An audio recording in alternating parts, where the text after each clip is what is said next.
Here's the exercise to show you how you can improve your vibrato and practice your vibrato even without the violin. You're putting your left hand above your right hand. You feel the bones here.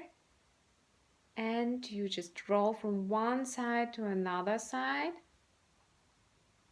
Here, third finger, fourth finger.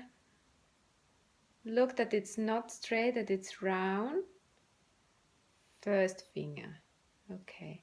So you start from very slow and you go faster and faster.